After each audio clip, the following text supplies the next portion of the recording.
MotoGP moves away from the European season and heads to its Asia series. Welcome to round 15 of MotoGP in 2024. It's the Grand Prix of Indonesia here in Mandalika in Lombok. Hello everybody and welcome to MotoGP and all of the action to get ready for this weekend's race. It is going to be absolutely fantastic. MotoGP is underway at this wonderful Grand Prix circuit for the Indonesia Grand Prix, and it's our first of the European atmosphere. Tension is rising. The national let's head down to the grid. The long race, how are you feeling for the medium rear today? Well, I'm feeling good. This morning I feel really good. I was just stuck with the traffic and I couldn't make a really good lap, but I felt very strong, to be honest. And yesterday was a good race. I could make myself up really quick. And today the important thing is to go up as yesterday, because it's a long race. You don't want to make mistakes. You need to try really well the tires, because the heat is going up. And it will pay a lot the 10 last laps, so we will try to be strong there. Have fun out there. Thank you. Maverick Vinales then from 10th. Any other riders that we haven't mentioned that you think could have a shot of the podium today? No, I think we've mentioned all the people. Could there be, different strategy? Could that work with the soft front? Yeah, potentially. Digi's got the pace for a sixth. It's like... But he's injured as well, isn't he? Yeah, the shoulder's still not right, so yeah, he's not 100%. Tell you what, I said yesterday, it's half race distance, the heat won't affect the riders, but now it's full race distance. That's what they're battling. They're battling each other, but they're also battling the heat. These MotoGP bikes now are so physical with all the aero and the heat pouring off the bikes, over the feet. Your feet burn, your hands are burning, you're sweating your eyes. Honestly, it is torturous. And notoriously for the Aprilia around here having to tuck in on these straights. Yeah, it's almost classed as the hottest MotoGP bike. We saw the riders last year at certain events pull in. I mean, we're talking like extreme athletes. They're obsessed with training, and you're having to pull in because of heat exhaustion. It's going to be tough. It is going to be tough. Pecco Bagnaia yesterday saying that it's the hottest temperature that they've ever had around this lap. Then let's go to Michael and find out the very latest on the tyres. Well, Susie, last night following the sprint, there was a lot of talk from some camps that they may take a risk on the soft tyre. It didn't actually consume as much rubber yesterday as anticipated, but as it turns out, we're on the grid, and I think the majority or the entire field have gone with the medium rear. It is the soft option in these hot conditions. There is one outlier in the grid. We heard from Uccio, Marco Bezzecchi. He likes the soft front. It's a bit of a risk because it may drop off in the latter laps, but given the pace he had at the start of the race yesterday, we know he'd be able to push on and less risk at turn 16. So he can push in the early laps and perhaps take an advantage. We know front pressure is going to be an issue. The start pressure yesterday for Jorge Martin was a strategy to get out front. Unfortunately, he had to make overtakes. His pressure increased. I look over my shoulder here, though, Enea Bastianini. He knows how to save tyres. He's the danger man. He can come through, but so can the other factory Ducati. So tyres will play a part, but no big changes on the grid today. Thank you, Michael.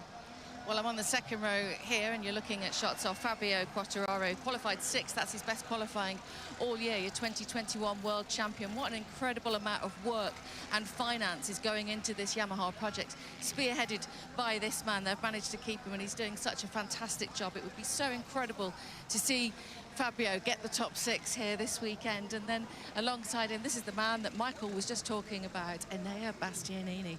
Finished 2nd yesterday in the sprint, and he lines up for many as the favourite today with that exceptional talent that he's got of making his tyres work towards the end of the race. He was really good under braking yesterday as well, and he's only 50 points off the top of the title, so he's well in there waiting for an opportunity, along with Marc Marquez, who of course starts from 12th. Imagine that he might make it through today. Those two, they're just waiting for, well, the two leaders really to make more mistakes, and they keep on doing it, don't they? Not this man yesterday though, Pecco Bagnaia. He was able to halve the championship gap yesterday to 12 points with his sprint victory.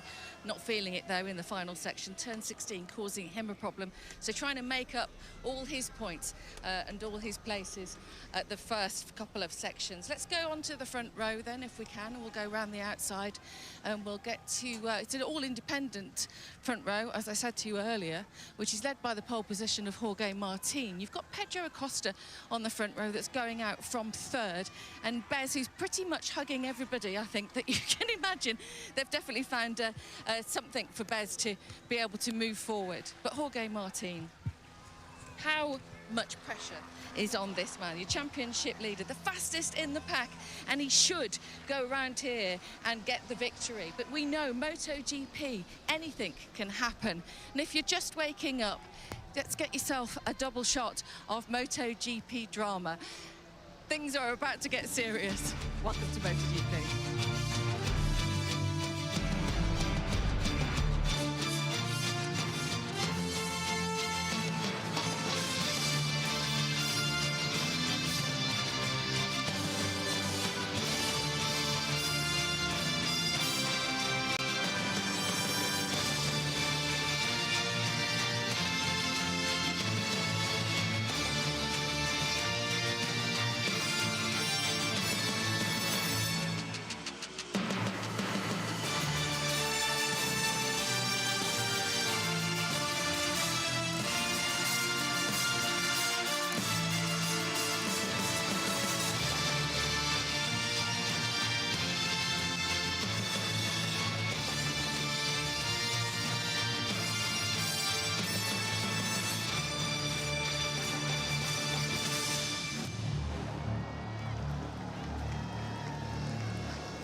MotoGP roars into life for the Grand Prix of Indonesia. 27 laps ahead of us for a very exciting Grand Prix. Jorge Martin today starts on pole position. Can he do better than yesterday? Alongside him, Marco Bezzecchi and Pedro Acosta. Then it's Pecco Bagnaia and Ea Bastianini alongside Fabio Quartararo. Johan Zarco, Fabio Di Antonio, Franco Morbidelli, Maverick Vinales, Raul Fernandez, Marc Marquez, Aleix Espargaro, Alex Marquez, Alex Rins, Jack Miller, Luca Marini, Takiki Nakagami, Brad Binder, Juan Mir and Augusto Fernandez, the 21 riders out there on the circuit at the moment. Hard front, medium rear compound seems to be the go-between for quite a lot of them. Some choosing the soft front, soft rear approach.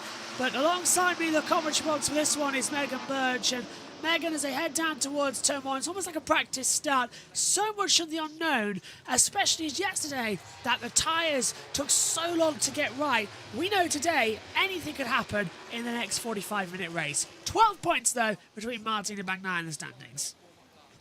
It certainly is extremely close, and I'm honestly not that sure who will go down and who won't. I mean, Martin went down yesterday, so could that mean Bagnaia has to have that swap around and just fall into the gravel? It's going to be keeping it close, and it's that old saying, isn't it? Keeping your friends close, your enemies closer. Over the weekend as well. We have got two camera angles, once again up in the comments box as well, high and low, to keep across throughout the weekend. And so if we need to sit down, we've got the low angle. If we need to stand up, we've got the high angle as well. So that'll keep you across it. Just to pick you up, if you weren't with us in the warm session this morning, brand new livery on the VR46s, the flag of Indonesia, so white and red for now, the VR46s, so the white and yellow sort of highlighter livery now being replaced. Megan, turn 16 was where Martin crashed yesterday. He really does need to pick it up and fly straight on. Can he get a race victory today?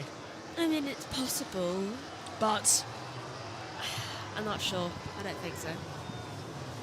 Also, turn 16 is just a problem area. Well, Bagnaia's won here in 2023. Oliveira won here in 2022. Let's see what we've got. It is the Grand Prix of Indonesia for the third time of asking. Martin crashed out here last year. Green flag in the back. 27 laps ahead of us for the MotoGP Grand Prix of Indonesia. It's all eyes to the lights. And pull the throttle back, and again the Ducatis do not get a great getaway. Great start from Air Bastianini. Poor start from Pecco Bagnaia. He drops down to 4th position. Martin leads into turn 1. Bastianini takes into 2nd position. Marc Marquez tries the outside line. Don't know where he was going with that. He drops back in positions. Morbidelli comes back up to 6th position. Quartararo moves up, and there goes Martin leading. Bastianini in 2nd. Big one there. Huge one. This will be a red flag. We've got 1, 2, 3, about 5 riders all down the back. Yeah, this will have to be a red flag. Huge accident. Alex Marquez down, Aleix Espargaro, Jack Miller, Luca Marini, all in the back of the field. Surely, Megan, this will be a red flag. Yeah, it's Marini, Miller, Aleix Espargaro and Alex Marquez, all of them. And that is not good. Yeah, it was right in the tail end as you come up through turn 1 and 2 and swap back. Yeah, I saw a group moving down the order. I was like, what's happened? yeah. So Rins and Mia still in that little band. They continue on. So incidents coming into investigation by the stewards, but surely this one has to be a red flag. We saw an accident in Moto 2 with Juan Masia, but it still needs to be a stoppage. This is still that was a biggie, and there's a lot there. Yeah, look, there's riders involved. There's bikes everywhere. They're going to have to decide it quick because we're coming into that braking zone for turn 1 and 2. At the moment, no sign of the red flag as Morbidelli dives up the inside. But surely we must get a stoppage to this race soon as we get Bagnaia back up into 6th position, trying to fight back as well. Martin leads this race. Tell you what, I do commend right now Rins and Mia because they managed to avoid all of them. Yeah. Especially when riders are actually on the track. We're coming to that part of the circuit once again when there's riders there. Do we need a red flag or can we get this going? There's still bikes right in the firing line and marshals. I don't like this. This should be a race stop. They've almost got it done though. Yeah, they have, but it's still debris. But the next time they come around, they'll be done. It should be a red flag. I'm sorry, it should be. That's 4 riders out already at turn 2. A huge incident. Let's take a look at that start once again, Megan. Who did it? Well, he all starts up. It has to with Alex Marquez. Let's take a look.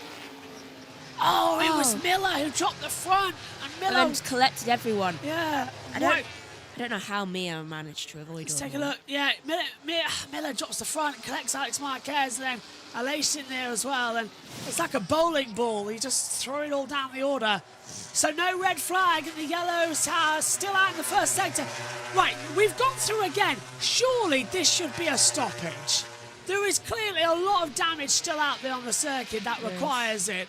We're now coming up for 2 laps now under racing conditions. There's no safety car in MotoGP.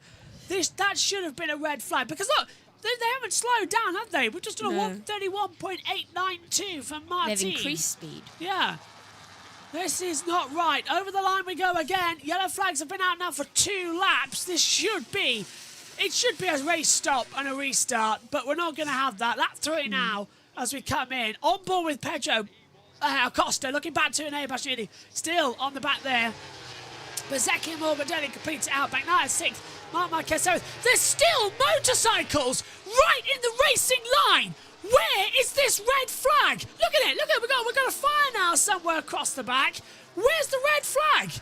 We have a motorcycle slap bang in the centre of the circuit. Why is there no red flag? I know race control are a bit dim, but this is getting beyond a joke. This should be a red flag situation.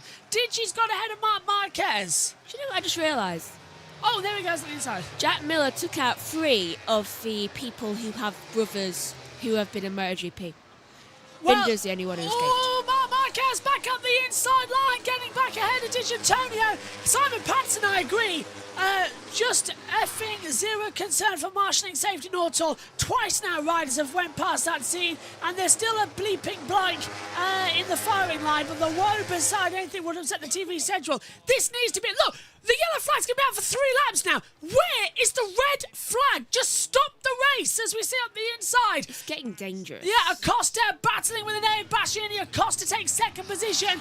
So Martin pulls out a 1.2 second gap onto the fourth lap. Sure, we'll just have the yellow flag still out in sector one, shall we? Marshals are risking themselves. It just takes one for somebody to get killed. It does. One mistake, one accident, one rider to fall off, and you whack it into a marshal. I mean, it took one slight little twitch to take off 4 riders. Yellow flag has been retrieved. I'm trying to have a look to see if everyone is actually clearing that sector of the circuit. It looks like they are. Yeah. Brilliant work by the marshals, but that should have been an instant red flag. I'm sorry. If 4 riders going down and having bikes laying in the circuit for 3 laps at racing speed is not classified as a red flag, sack every bloody race director and every marshal. That should have been a red flag. That is beyond the stupidest thing I have seen in my entire life. The race director needs a flogging for that. Absolute flogging. F1 would have already had the red flag out. Yeah, as soon as it happened, we could see it. It should have been a red flag. That is the stupidest thing I've seen in a very long time in MotoGP. They will not change until a rider is killed again. That needs to be investigated. They're not going to change. Oh, it's unbelievable. No one in motorsport seems to, unless something terrible happens. Well, if the race does get red flagged and we have a restart, it's on the last complete lap, like the starting grid is completed. So it will be the running order now. It will be part 2 to the race. But they're not going to red flag it now because they've managed to clear it, the marshals, and we have got green flag running. So this race will continue on without a red flag. Martin leads by 1.5 seconds. Morbidelli dives up the inside of an air. Bastianini for 3rd position down in turn 1. Morbidelli was a little bit surprised about that one as well. Yeah. I agree with SHG. Can't wait for Simon Crafar. Simon Crafar is taking over the steward's role. He's not taking over race director. And the marshals were still there. The marshals were still picking bikes up. I've just seen them pushing a bike behind the barrier. Then why is it... It took 5... Why was the yellow flag received? Oh, that is stupid. So stupid. Okay, this just confuses me now. Why did they think it was safe enough to retrieve the yellow flag? Beyond angry. That I am beyond furious with that one, actually. Just breathe. If I was the marshals, I would refuse to. I would protest. If I was the MotoGP marshals, I would protest. I really would, because this is getting beyond a joke.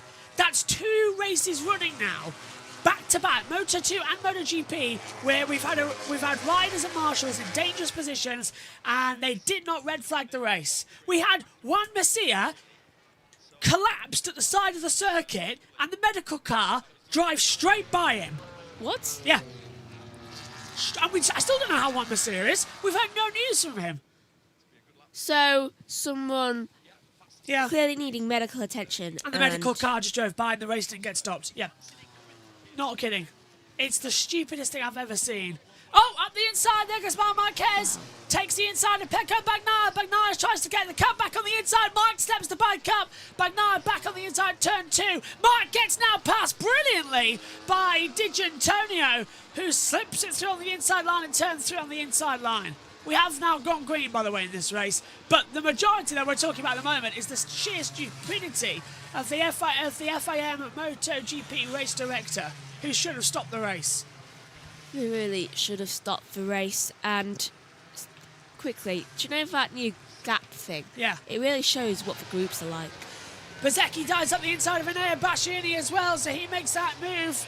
Stick very well down there. Yeah, I've put it on for us. I thought it might work out better for us. I mean, we have got 4 riders, just not on the Yeah. screen anymore, so it fits. Yeah, so no jump starts, but we've already got, as I said, everyone out of the race. Now we're seeing, that's interesting. That's Digi getting ahead of Bagnaia. And Bagnaia coming right back on the inside. Mark's coming through as well. Digi goes very, very wide. Mark dives on the inside line down to turn 10. So Marc Marquez back up into 7th position with a brilliant move back as they come into the braking zone. Is that actually at 16? Yeah, that's in turn 16. Here's turn 17, the left-hander. Point and squirt the throttle out over the line again. Very surprised by race control. I'm waiting to see the reaction from social media from the journalists who are watching this trackside as well. Probably going to be angry. Yeah. Well, I know Simon is, and Maddie will be angry as well, and so many other journalists are also saying actually as well that they should be there. Pretty sure that someone's crashed bike currently burning on the service road. Yeah, Simon's noticed it as well. So someone, yeah, it's gone now, but someone's bike was on fire. So I wonder which one exploded. Let's take a look at that start again then, Megan, from your POV. Okay. Look, we're looking at Bagnaia. Now, it may say no jump starts, though his bike definitely did jump, though not before the lights went out. It just jumped. I don't know whether that's to do with the ride height or something, though he could have gone down right there and then. And why is there people actually on the track there? That's the FIM steward just behind the medical car, look like, making sure the start light. But I agree, why are they on the circuit? Yeah, you're not meant to be on the circuit. There's only one person meant to be on the circuit at that, and at least they're way behind. That's the person waving the flag. There's Marc Marquez getting fissured out towards the back as... Bezecchi gets a terrible start. He went down like 4 places. Yeah. Slowly, this race going through again. Now, this is the battle for 6th position between Bagnaia, Marc Marquez and Fabio Di Giannantonio. I like that because it tells us what the gap is on the battle. Still running around together. Over the line again. 1 minute 30 lap times. These races are going thick and fast. Yeah. Really, it's quite a good race. Now, I want to point out, remember, for Enea Bastianini, who has hard front, medium rear, he is so good at keeping those tyres to the end of the race. Watch out for Bastianini later in the stage of the race to pick up that speed, pick up that gap, and do something about it. Reminder that next weekend for the Japanese Grand Prix, we're on JBMotorsports 2 for all of the action across the whole weekend. And Megan will be taking you through the sprint race. Yeah. And as up the inside, Marc Marquez gets a pass by Di Giannantonio, but Marc comes right back at him at the exit.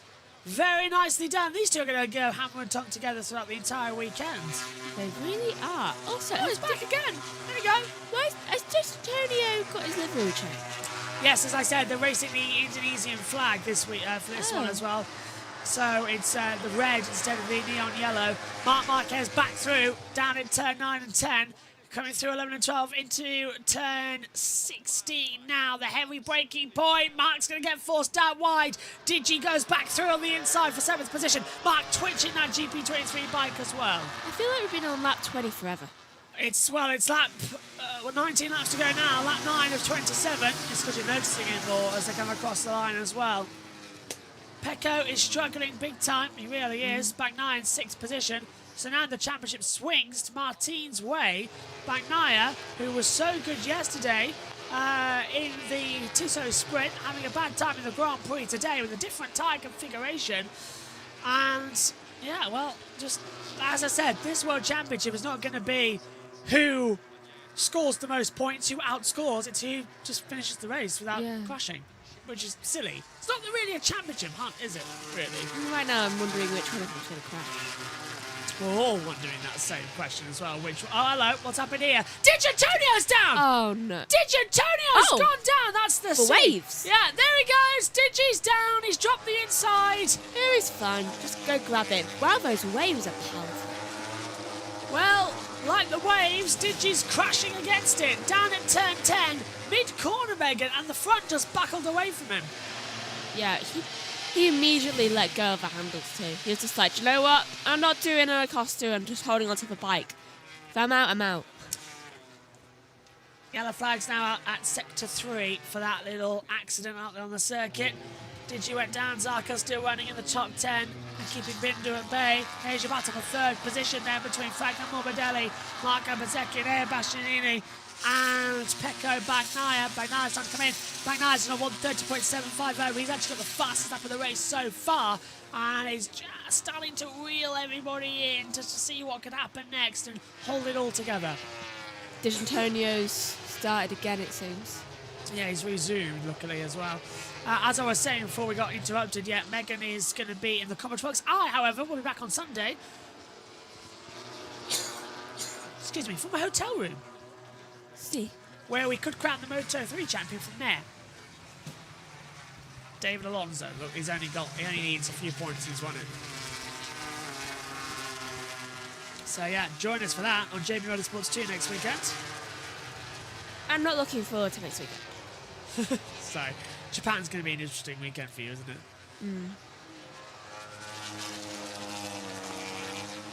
It shall be. If it helps, you get a few hours sleep in between. Oh yay, a few hours. Lucky me. I'm not too happy about this. Nobody is. It's a week away. We've got plenty of time. Well, 5 days, really. Well, it's Saturday, isn't it? So we start. Yeah. Don't remind me. It really stress me out. Bezecchi goes wide. Bashir, he tried to come back through on the inside line. Still a yellow. Why is it still a yellow? Yeah, yellow flag's out in Sector 3 now. Why has that come out? You're right. The yellow's been holding now for a while. Maybe I shouldn't have worn a yellow shirt. I mean, it seems to be attracting yellows. Yeah. Have you showered? Yes. Oh, I haven't been to bed yet. Yeah, what time did you come in the house? 3:40. I came straight to the commentary box to do the warp session. I haven't stopped. Yeah, you need to go to bed after this.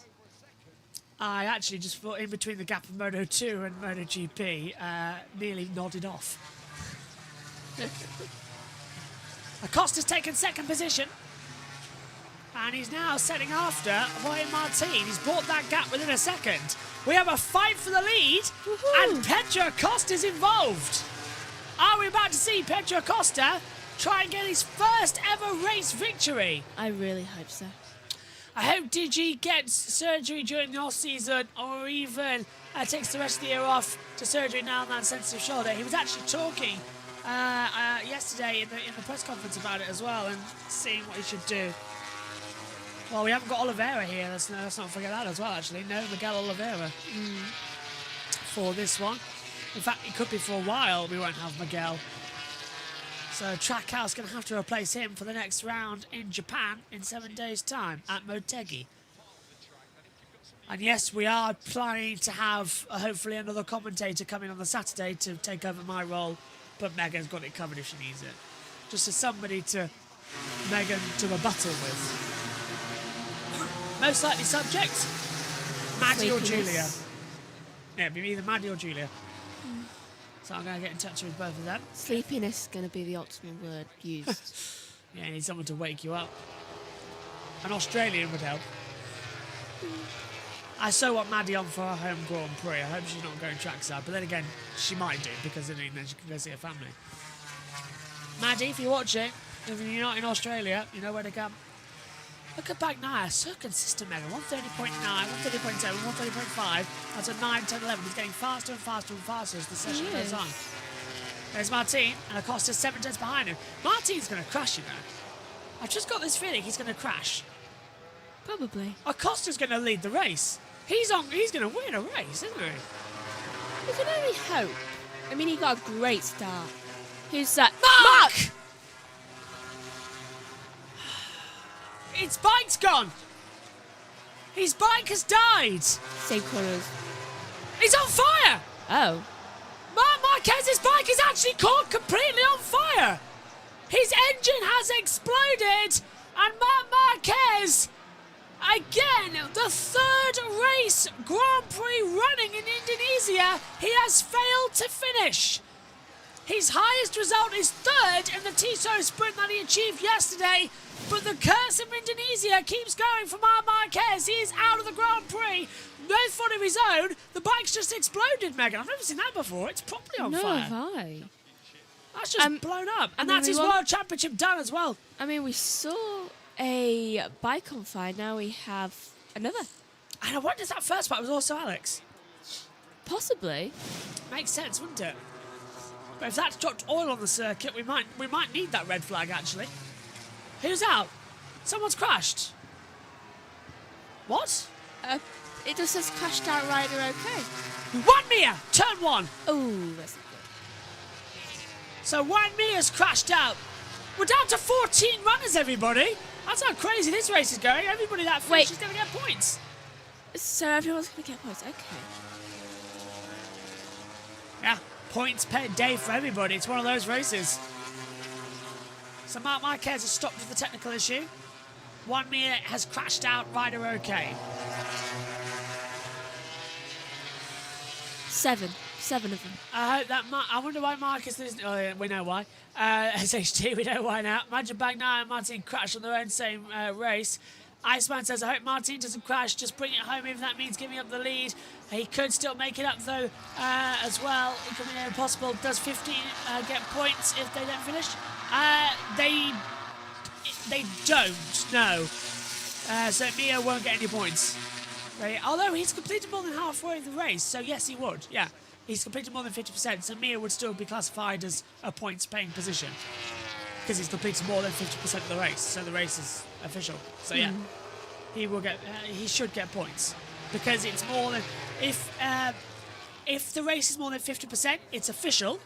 If the race is more than 2/3 and the red flag comes out, we don't have to restart it. But because it's gone 2/3, I believe he should still get that point. But it all depends if the race control classify him as 15th or out. If he's classified 15th, he'll get the point. If he's classified out on that timing tower, he's out. Right now, So he's far, out. he's still in. Yeah, so far he's out, but he's still classified 15th. So they haven't officially retired him yet, which means he gets that point. As soon as he goes RT on the timing tower, he won't get that point. It's tricky to understand it, really. It's all whatever they feel like doing. So we'll keep an eye on it. If he goes RT, he won't get that point. Vinales has a track limits warning. For a minute, I thought it was another person out. I thought it was, to be fair. We have had 7 out in 3 instances. It's a weird weekend, isn't it? It really is. Grand Prix, and we're only halfway. 14 and 27, with 14 to go. Into the second half of the race. Lap 15 and 27, 13 to go. Martin leads by 9/10 to Acosta. Chasing them down, Morbidelli, Bastianini, Bezzecchi, Bagnaia. 6-way fight coming up for the race win here as Marc Marquez comes back into the pit lane of Grassini. Adam says, hi Josh and Megan, I'm continuing to do well here in North Carolina. Hopefully you're okay. I did see that there was a problem over there with some weather, so I hope you're okay, Adam. Looks like they're classifying him, so he'll get a point even with loads of riders doing nothing. Marine still can't get points, and he's now RT. retired. Yeah. So he's now just gone RT. So Juan Mir is out of the race. He will not get that point. He's RT. So only 14 riders will get World Championship points. Actually, one way of interesting to see in seeing if he does. Oh no, won't tell us, will we? Timing screen is changing like crazy right now as well, trying to filter in the gaps. Well, Fernandez and Nakagami keep getting really close to each other. Yeah. And then getting really further away from each other. Yes, Iceman, I think you did jinx it as well, coming into it. The commentator's curse, the commenter's curse.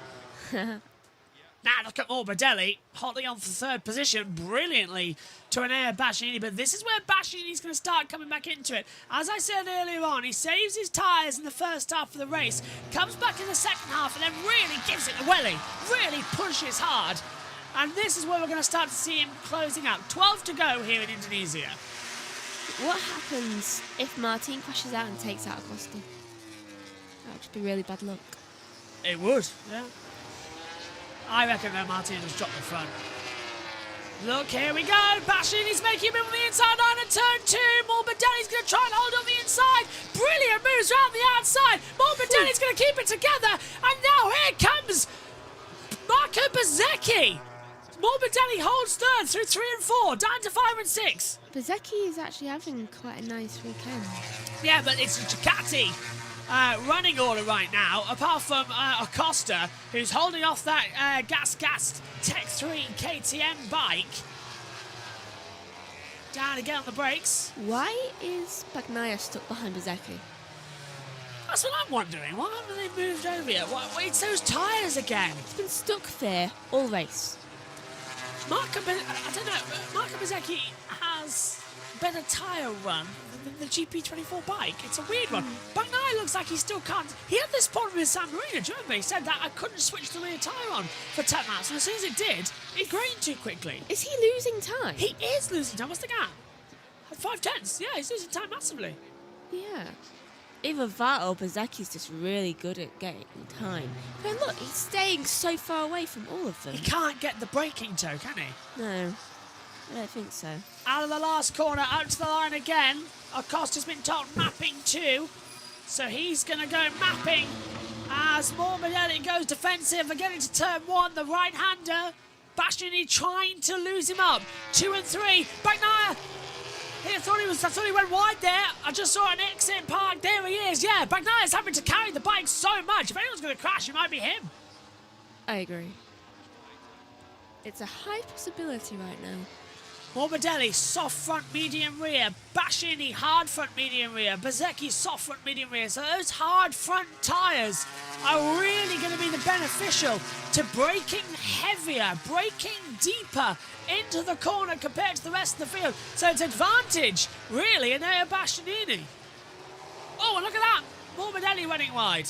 For a minute, 8 to 11, we're all just seemingly stuck at the start of Sector 3. Bastianini's going to send it on the inside line. I don't think really Morbidelli knew he was going to do that. They're side by side coming through turn 9, and Bastianini goes through. That was way too close to the bike's wheels too. Little bit of argy-bargy between the two of them as they come down in towards turn 16, the last penultimate. Anything you can do, I can do better. That's what Marco Bezzecchi's thinking. Tries to trail break it in. Can't find a way through. The right-hander into the left at the last of 17. You really want to know someone who's losing time? Name's Vinales. What about Morbidelli? Look at the sorry, what about Martin? Look at that. The gap was 1 per second. Now it's 6/10. Martin's lost a hell of a lot of time with 10 laps to go. Acosta's hunting him down. Yeah, he has. He's gone wide somewhere. It looks like he lost time in the middle of Sector 1. So probably about turn 3. This is the battle that we've been waiting for. Right, 10 laps to go on this race right now. Currently, we are looking at... I'm pretty sure that's Morbidelli because Bezzecchi is right behind him. You are correct.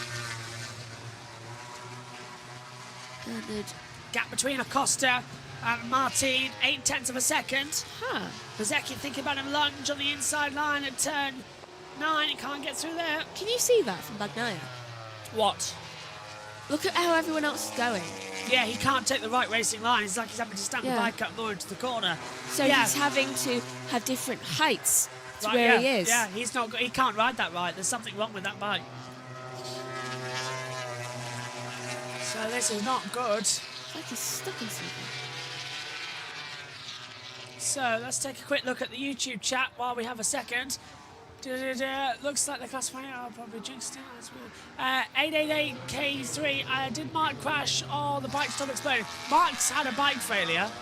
Yeah, he didn't crash. His bike decided it would rather be flames. Yeah, he decided it'd rather be a barbecue. I just hope that there is no contact. There's a battle for the win. Would hate for Costa to wreck into Martin and get blasted through social media. I'm with you on that. Have you ever heard... Do you remember the song Wheels on Fire? Yeah, right now that's Marc Marquez. Yeah. Well, 8:30. Yeah. Let's have a look at Martin. Now, this was the mistake, Megan, that you were on about.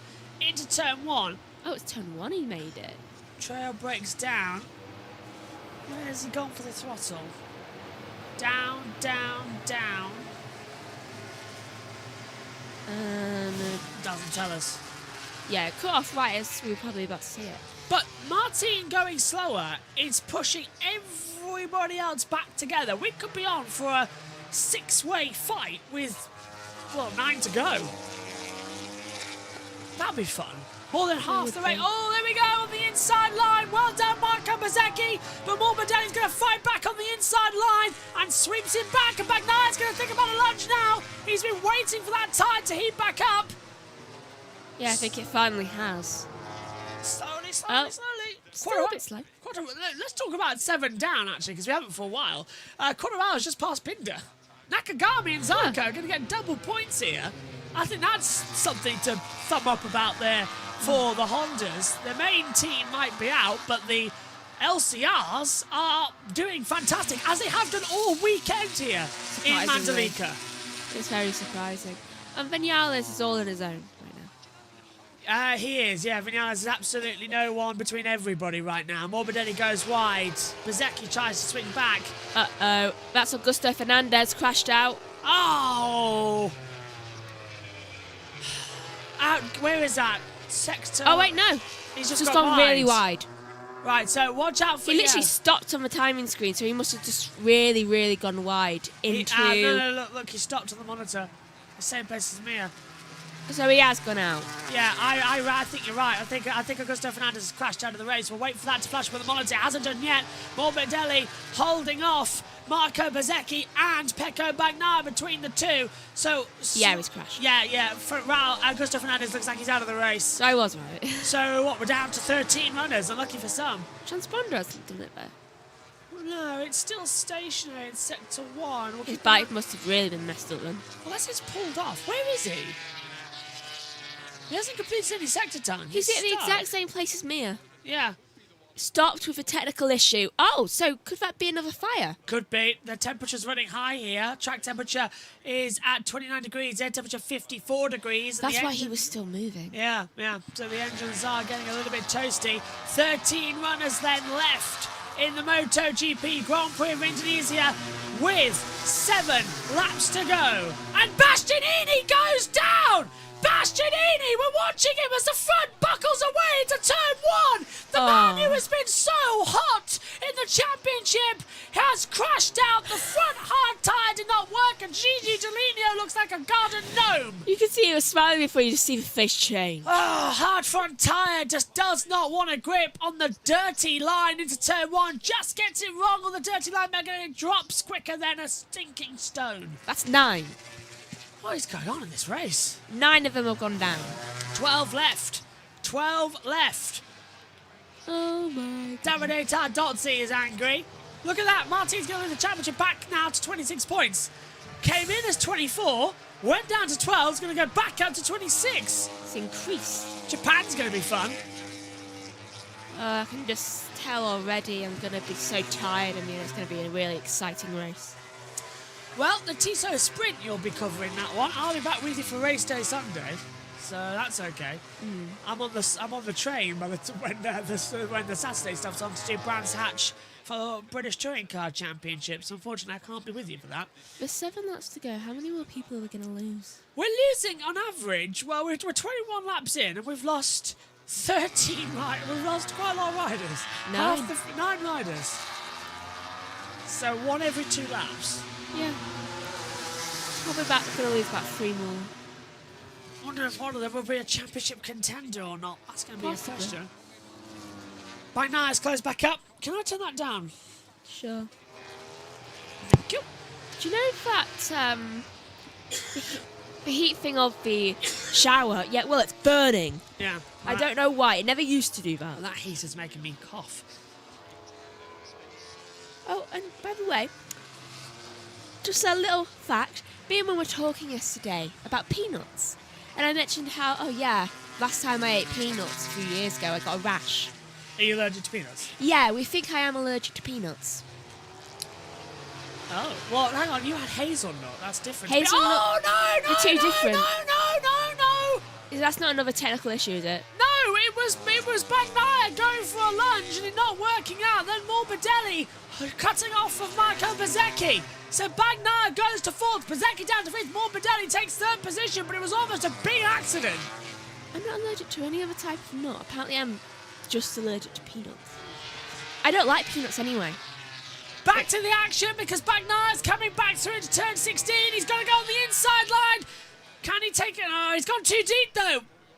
Bezzecchi's trying to come back up the inside and can't do it.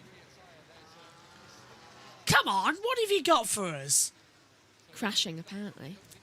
5 laps to go. Gap now down to 24 points. Bagnaia has got the points status quo as to when we came into Indonesia. Who's next? Martin. Martin will crash and Pedro Costa will get his first win. Last lap? Next lap round. Martin will crash with 4 to go.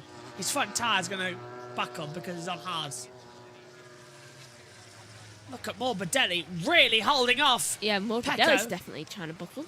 Morbidelli, by the way, on the GP23 bike. Bagnaia on the GP24. It's miles and miles different. He touches the green. Oh. Morbidelli knew it. And through goes Pecco Bagnaia to take third position. 21 points. Finally, for the first time this weekend, that championship gap comes down to what we came into it with. Still, that's 9 points more. As Enea Bastianini's back in the garage and gets water and heat over it as well.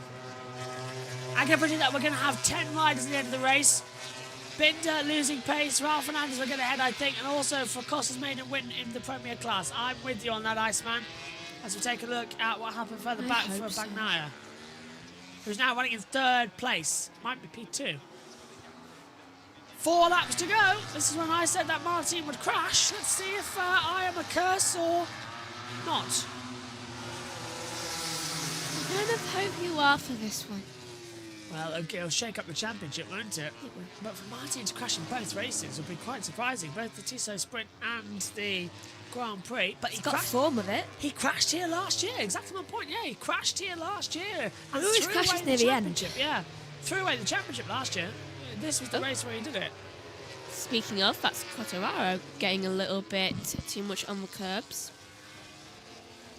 Having a little bit of wobbles. Started 6th, now 7th. He's got his old teammate just ahead of him of Maverick Vinales in P6. Vinales doing well, actually, in the Aprilia. He is. Of I mean, course. it's just staying away from everyone. Yeah, of course, his teammate was wiped out, everybody else earlier on in the race. In an accident that should have been really a red flag. Yeah. I'm wondering what's going to cause a red flag, though, in modern day MotoGP. Have we had one this year? No. No, we haven't had one. I'm sorry, but if a 4-bike pilot can't cause a red, then what's gonna? Severe rain, probably. And it's Japan next. Remember last year? Oh, great. Do you remember last year? The red flag came out, we were all I like... think I've blocked it Yeah. out of my And head. then they tried to restart the race, and then we had to red flag it on the formation lap again. Now I remember. Yeah, very weird race last year in Japan. It was a half-point situation kind of there. The Tissot Sprint had more racing laps. Huh. And then we had the Australian Grand Prix, which the race happened on the Saturday because on Sunday a typhoon came and we couldn't run the Tissot Sprint on the Sunday. So let that happen. Well, I was wrong. 3 to go, and Martin is still riding. Maybe he'll stay up. He's pulled 2.4 seconds now to Pedro Acosta. So he saved his tyres, now he's becoming consistent again. Yeah, look at that, lap 13 Maybe onwards. he won't crash. Lap 13 onwards. Oh, you've got to be joking me. Yeah, 130.8, 130.7. He's 30, losing 30, time 30, 31, consistently. 30, 30. Yeah, he's flicking between the 130s and 131s between the two, actually. Maybe he'll just won't crash. It's Martin. The habit is not in him. I've said it time and time again that if this championship is not going to be won by who scores the most points, it's going to be who scores the least amount of points. I think Josh saying Miller losing the front, yeah. Miller did lose the front, yeah. Miller lost the front, wiped out everybody else. Turning over from turn 2 into turn 3, Miller lost it, wiped out Alex Marquez, and then wiped out everybody else. Took out Marini, Aleix Espargaro and Alex Marquez. Digi then crashed. Did he? Yeah. Yeah. I mean, Mark blew up. what did she do? Mia blew up. It's all going wrong today. Hello, you know what? hello. Yeah, he crashed. What was that? There's a winglet loose. There's a winglet at the exit of the last corner. Where's that come from? Last corner, that could have come off of maybe Bastianini. So there's a proper great big winglet at the front. Oh, hello. Timing screens went wrong. I have no notifications now. That was weird. And all of a sudden, loads of them have been deleted. Yeah. So that's a handy little factor that's come into it. You can hear the wind picking up. How did Miller got a contract for 2025 in, considering it being his former team of Pramac? Surprises me. I'll be surprised if he stays for 26 and he doesn't want to be winded. Stays for 27, yeah. At the moment, he looks like he could be doing a year in MotoGP as a swan song, then head off and go in towards World Superbike. I thought for a second, lost time. yeah, and I thought for a second that Martin had a problem because he looks like he's going really slow. Look at the gap changing now, Megan, because Acosta's starting to close up on Martin. Well, he was before, yeah. I think he had a moment. Yeah. little sector. But he is starting to close that back up, like you said. Yeah. I mean, just gained 5 tenths. Slowly, slowly, slowly. Coming up then for numero uno. Josh, Yeah. Oh, hello. that What's was up? 19 Yeah. in the sector 3. Martin's really slow. Gap now less than 2 seconds. He might be cruising at home with 1 lap to go here in Indonesia. This is the last lap. Could he just be cruising home, making sure he doesn't throw it away? Maybe, but him cruising might be the thing that makes him go down. We shall see. Acosta's right behind him. We don't want that accident. Maybe if he doesn't ride the curbs. Yeah. Zarco's in 9th, by the way. Nakagami in 11th. Gigi Zalino watching on. Can't press the red button today, my friend. Binder gets ahead of Zarco for 8th place, but with track limits warning. Well, Megan, what have you made of the Indonesia Grand Prix as it comes up Very to the last crashy. lap? Yeah. One of the best of the year, I reckon. Yeah, I mean, that's the most riders we've actually had out. This season, I think, yeah. Yeah. Qatar, we had a couple, didn't we? Yeah. The majority of it all. Well, he can't stop this man. He may have crashed in the Tissot sprint, but he's made up on Grand Prix Sunday. 21 points will be the gap. That's all he needs to keep that momentum going into the Japanese Grand Prix in a week's time, into the last few corners. This is where he went down yesterday, the tricky turn 16. Look at that, he's leaning. He's just giving it as much respect as he possibly can. Doesn't want to buckle the front. Looks behind to see where Pedro Acosta is. It's not going to be his day. The Martinator. Redemption Day. The sprint didn't go his way. The Grand Prix does. Indonesia belongs to Martin in 2024. Pedro Acosta finishes 2nd. Bagnaia 3rd. Morbidelli 4th. Bezecchi 5th. Vinales 6th. Quartararo 7th. Binder 8th. Zarco 9th. Raul Fernandez 10th, Nakagami 11th, and Rins in 12th. And you can see, Megan, how much it means to Martin after crashing yesterday. He's got it back today. He's very pleased with himself there. I mean, I don't think he can believe it. That, I think, is a world champion's ride. That was very well done. And I've just been told it was his winglet that flew off the track. Look, Oh. he's got no aero screen. Oh. It was Martin's. Oh no!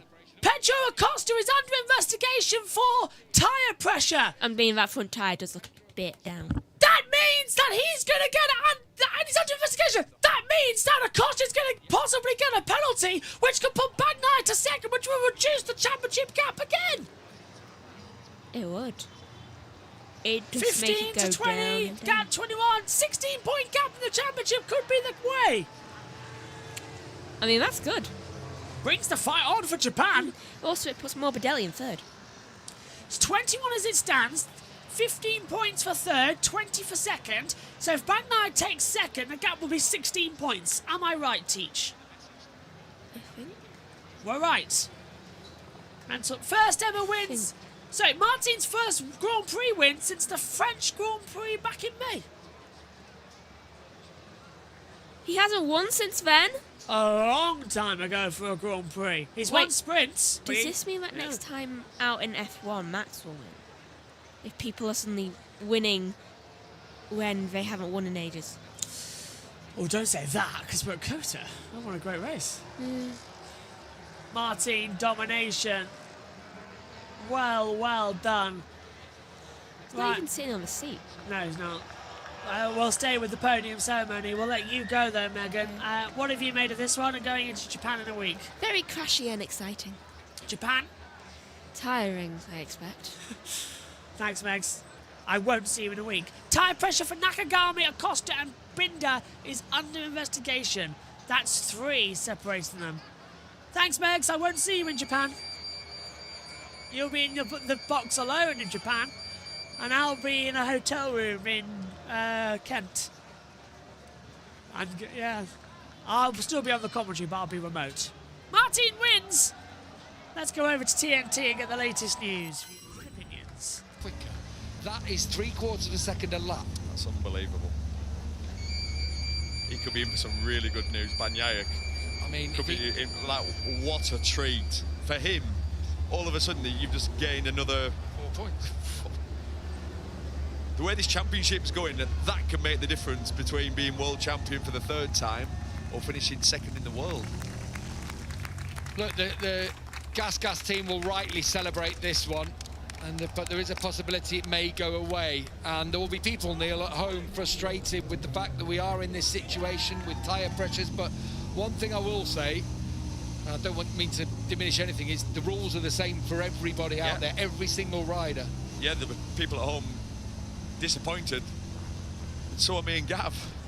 Everyone in the paddock is with this situation we've got. The annoying part is that Michelin are not going to bring out a new tyre for next year, so it's going to be an ongoing situation that is far from ideal. We knew it was a threat here in this race, heading into it. Yeah, the riders were having it, just thinking, if it's Acosta, he was all by himself. Binder was at the head of a group, wasn't he? I'll tell you what, though, if you're KTM, if you're the Gas team, you'd be giving this man his 2nd place bonus. Would you? Absolutely, because he's done his job. He isn't in control of the amount of pressure that goes in that front tyre. Yeah, I understand that. I do appreciate that. But there'll be the rider in 4th, Frankie Morbidelli, will be saying, yeah, but if I'd have put my tyre pressure lower. Look, he's gone to turn 16 where he crashed and he's banging the floor. The marshals surround him. Fantastic, the marshals here. Great. I saw them when they were going around on the Riders' Parade earlier, all the marshals trying to get little pictures and trying to get their marshals' helmets signed by the riders. Martin has this uncanny ability to pick himself back up, and he's done it again. Little blast from the Ducati as he comes back down pit lane. Win number 3 of the year, but the fact is, his 1st win since France, and what a time to do it with everything that's gone on over the last couple of weekends.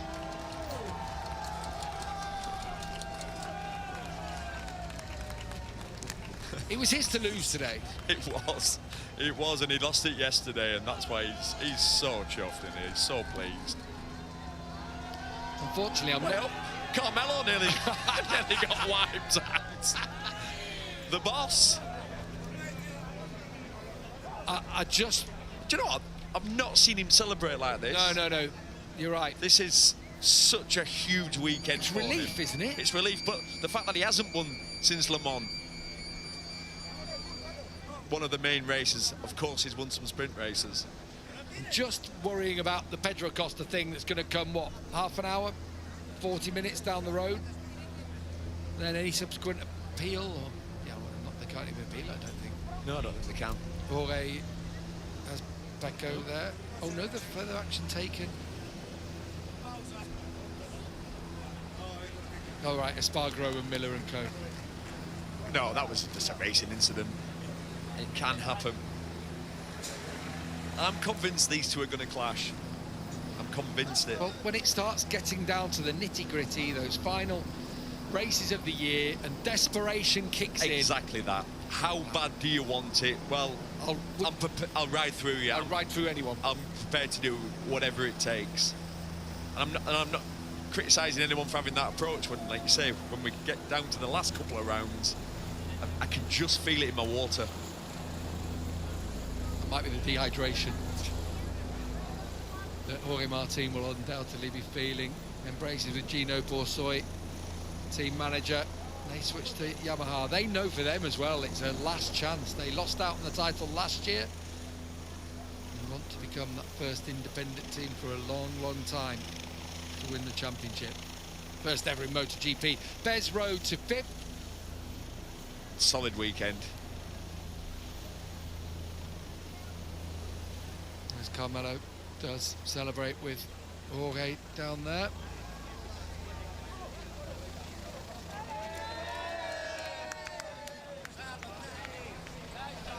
I'm just checking the weather for next weekend in Japan. It looks hot. Hot.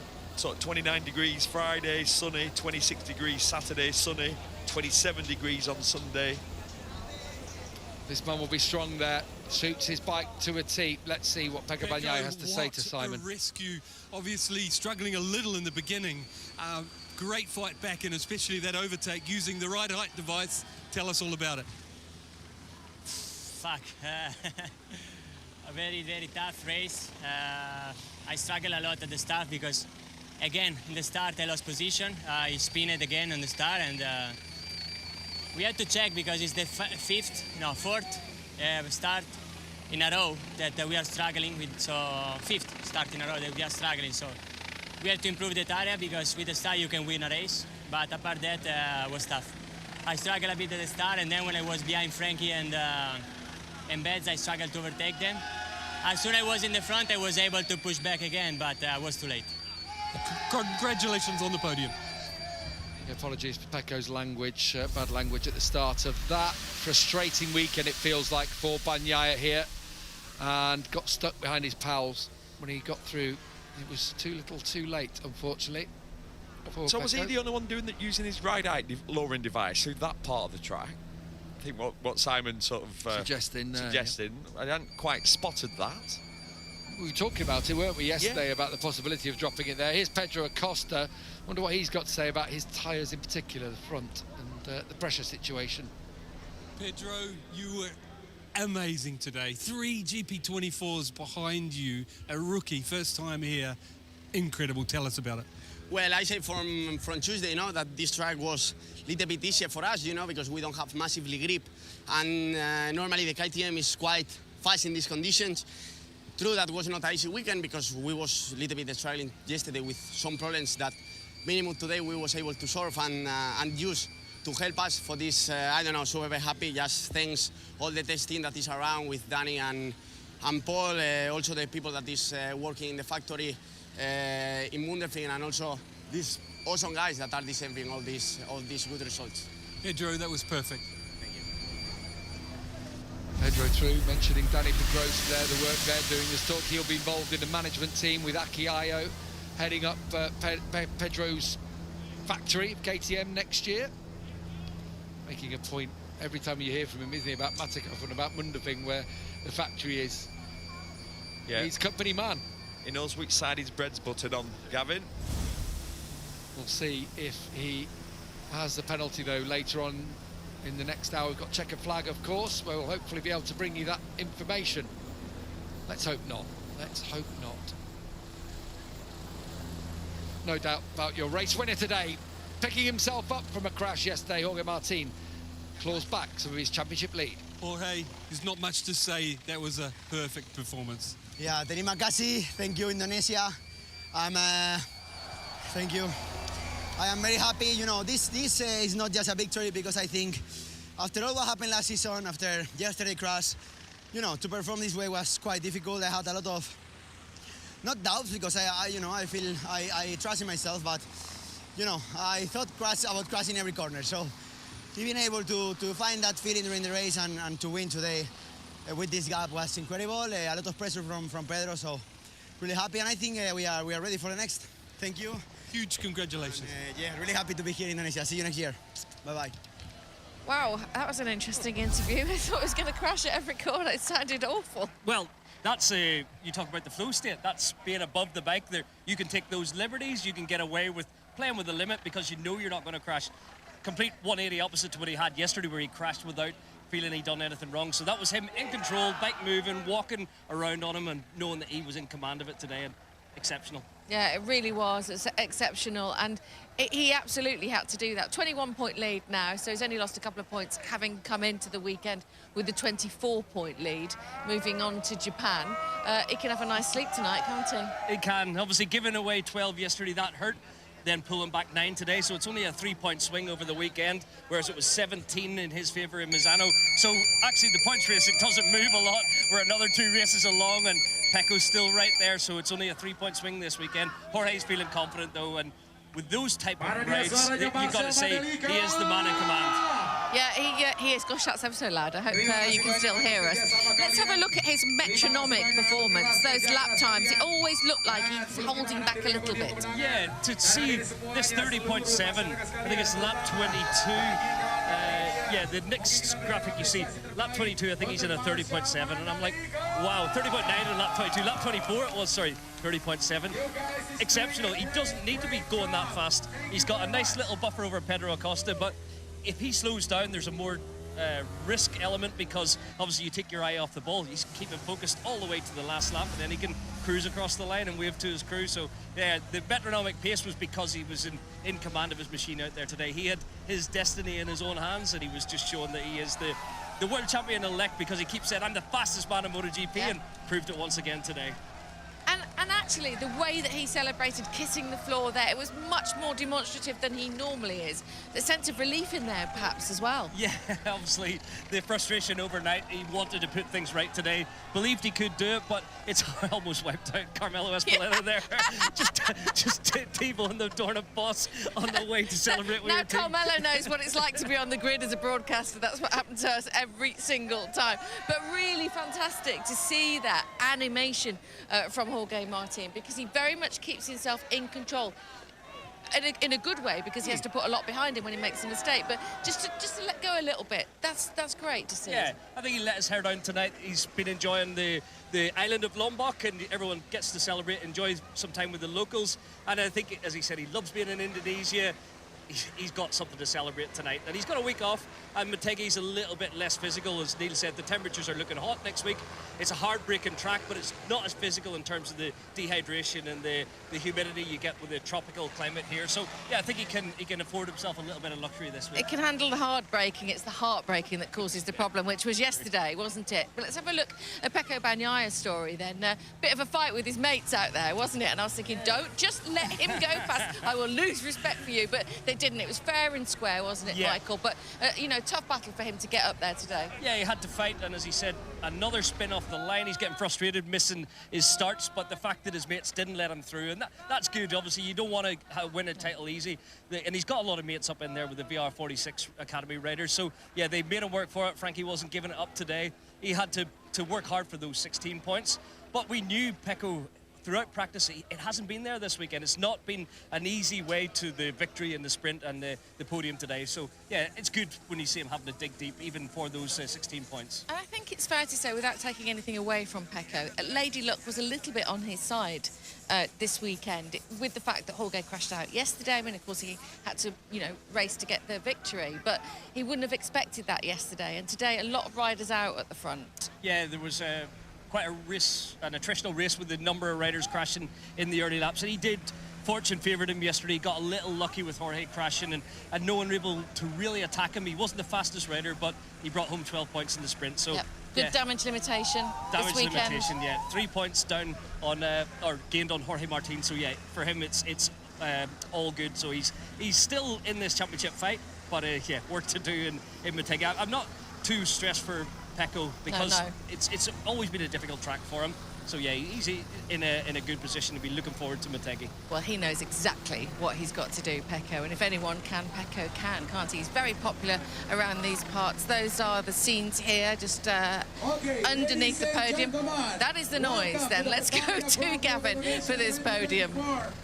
Yeah, it's a great atmosphere, isn't it? 60,000 in today, 120,000 over the weekend, and that's considering the fact that on Friday they didn't even open the doors to the general public.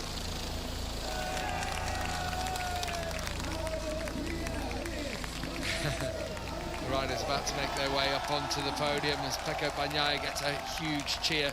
Will it be upgraded later in the stewards' room? We will find out soon enough. Pedro Acosta up onto the podium for the 4th time this season in MotoGP, as we welcome Jorge Martin, victorious in a Grand Prix for the first time since Le Mans. We head to Japan next. He did the double there a year ago, let's not forget, ahead of Pecco Bagnaia in a race shortened by rain. What are we going to get in Motegi in 7 days' time? A little dance from Martin. He's been second so many times over recent rounds, so of course he'll be delighted to take that win for himself and for the Prima Pramac racing team.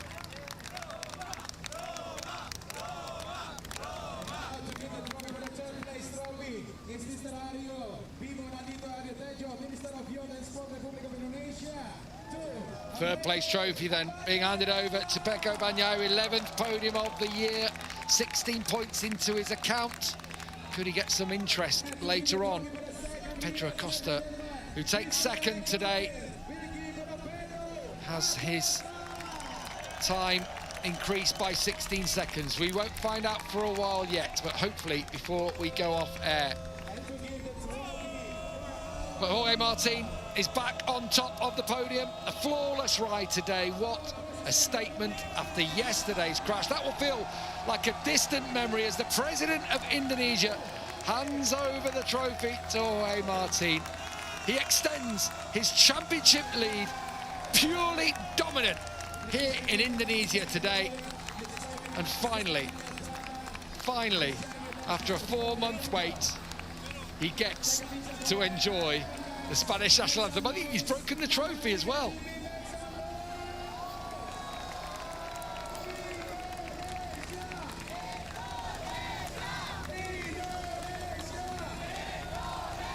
The chance of Indonesia, I'm sure we'll get the Spanish national anthem at some point.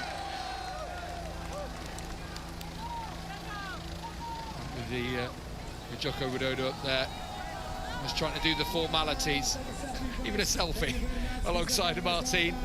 Well, strange end to the podium ceremony, but maybe now we can get Jorge's well-deserved royal march.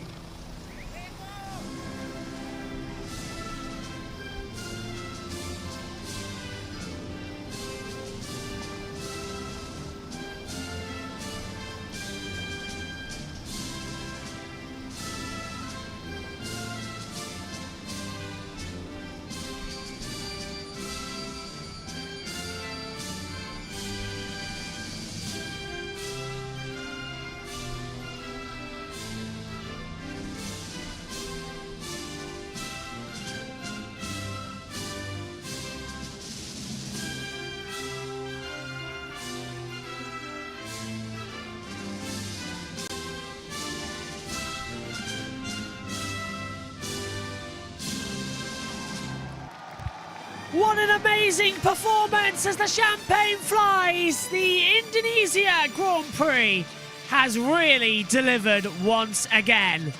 Next up for MotoGP, it's the Japanese Grand Prix at the Twin Ring Motegi in 7 days' time. The action on JB and JB Motorsports Twitch. Thanks for your company this weekend. To all our Indonesian viewers, I know there are so many. I really hope you've enjoyed your home Grand Prix in what has been a thrilling weekend. We have certainly enjoyed commentating on it. Just 5 races remain, and next time out, the Japanese Grand Prix. Thanks for your company. We'll see you again soon. Take care. Goodbye.